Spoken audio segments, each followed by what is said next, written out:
Buongiorno e benvenuti nella mia cucina, la cucina di A Tavola con Silvia. Innanzitutto, prima di iniziare la ricetta, iscrivetevi al nostro canale, E per favore, sempre. mettete anche subito il like e iscrivetevi perché tanto la ricetta è buona, ve lo dico io. Ecco, appunto. Allora, cosa andremo a fare oggi? Visto che si avvicina la Pasqua, andiamo a fare la pastiera. Ma la pastiera come? A modo mio, con la mia ricetta. Vi dico subito gli ingredienti. Per la base abbiamo bisogno di... l'ho fatta doppia, la dose doppia. Voi andate a vedere se volete la ricetta della pasta frolla che io ho già fatto. Sono 600 grammi di farina, 300 grammi di burro, 300 grammi di zucchero, 6 tuorli d'uovo, un goccetto di marsala, intanto faccio il buco, un pizzico di sale e un pochino di grattugiata di arancio, di limone o essenza di limone, come volete voi, va bene? Questo è. Poi, per quanto riguarda invece il ripieno, abbiamo bisogno di un barattolo di grano precotto, 700 grammi di ricotta di pecora, possibilmente. Se non vi piace la pecora mettete la mucca, è la stessa cosa, però insomma il sapore è un pochino più forte quello della pecora. 600 grammi di zucchero. Poi abbiamo bisogno di 7 uova intere più 3 tuorli, quindi poi gli albumi magari utilizzateli per fare altro, ok? 30 grammi di burro, 300 ml di latte. Latte come? Intero? Latte intero, latte scremato, come vogliono loro.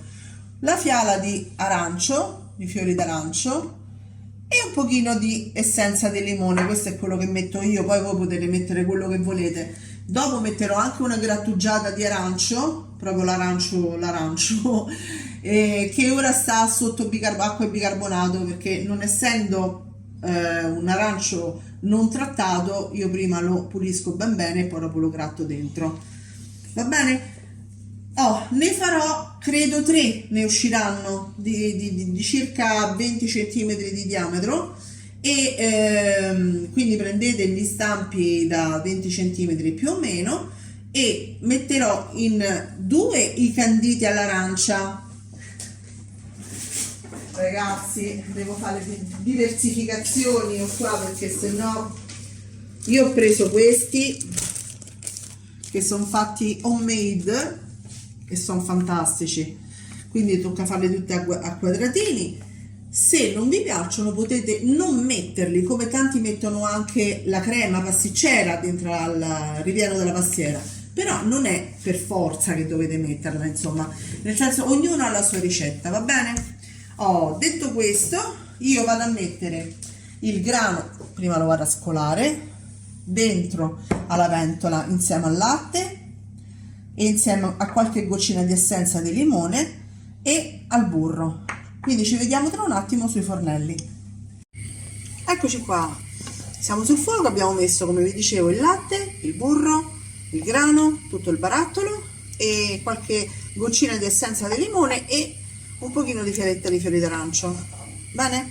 Quindi questo adesso lo portiamo ad ebollizione e lo facciamo bollire, diciamo, per 4-5 minuti più o meno, fino a che non vedete che il latte si riduce un pochino, no? Di volume, e poi lo lasciamo lì a riposare e ovviamente a raffreddarsi, che poi dovremmo unirlo alla ricotta, alle uova, allo zucchero e a tutti gli altri ingredienti.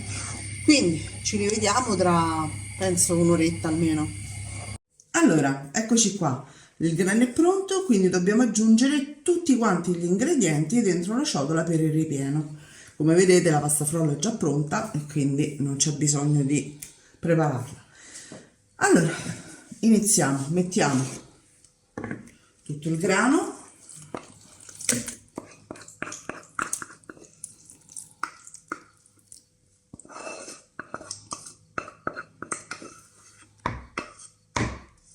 Eccolo qui.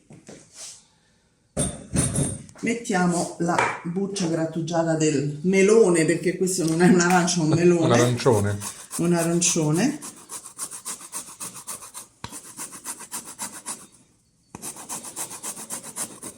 Ripeto che questa è la mia ricetta, poi ognuno ha la sua. Ma io credo che la giustamente. pastiera ormai non abbia più una ricetta originale, perché No, ma tanti la fanno in maniera differente. ognuno ha la sua ricetta Sì, personale. sì, è vero, è vero, è vero. Almeno da quello che ho sentito in giro. Giro dove? In giro. In giro. Tolgo Qui un cucchiaino, una cucina da qui. abbiamo già fatto i canditi a pezzettini.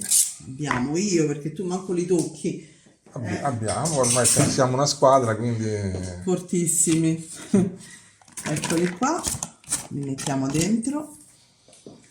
Ah, che bello togliere le cose di mezzo, che bello, che bello. Adesso metto la ricotta e l'andrò, scusate, e l'andrò a schiacciare con la forchetta.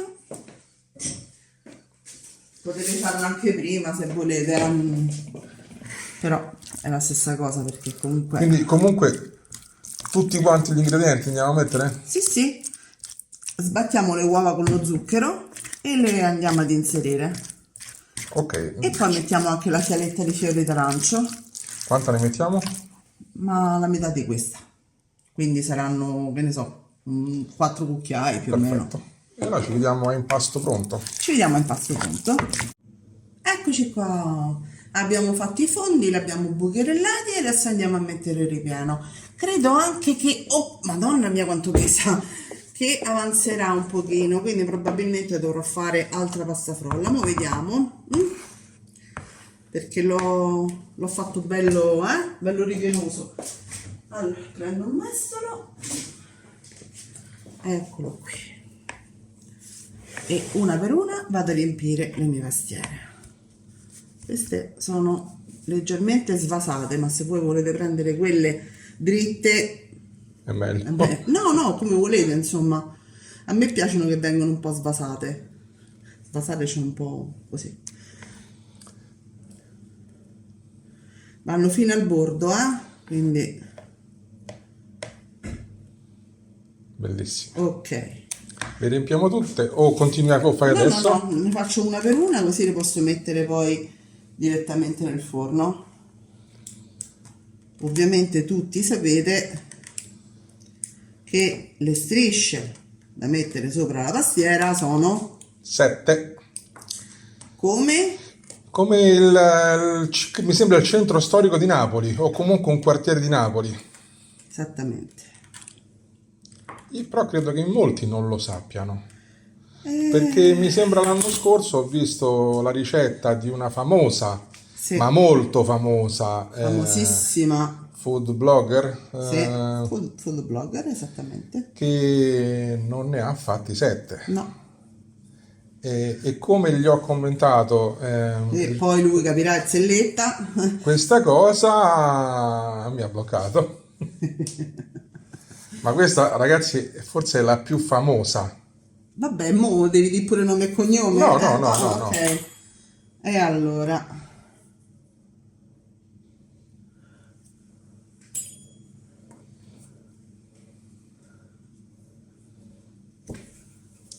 Ora devi, però, e su ogni striscetta devi anche metterla via, E certo, è un po' decentrata, ma sono 7, ok?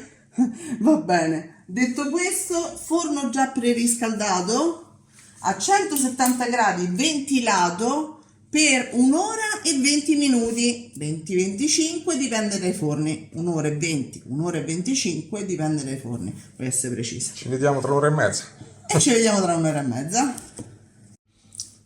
Pronte, fredde, abbiamo aspettato almeno 12 ore perché questo è il tempo che va aspettato almeno, se no l'ideale sarebbero 24-36 ore prima di toglierla dallo stampo e di consumarla. Perché sennò è troppo morbida dentro. Esatto, adesso vado a tagliarne una fetta. La consistenza credo sia perfetta da come viene tagliata. Sì. Sì. E lei? E lei. Va benissimo. Voilà. Che altro dire, ragazzi? Fate la nostra ricetta con la pasta frolla fatta in questo modo. Vi posso assicurare che viene benissimo. Che altro dire? Ci vediamo alla prossima ricetta. Alla prossima. Ciao a tutti. Ciao.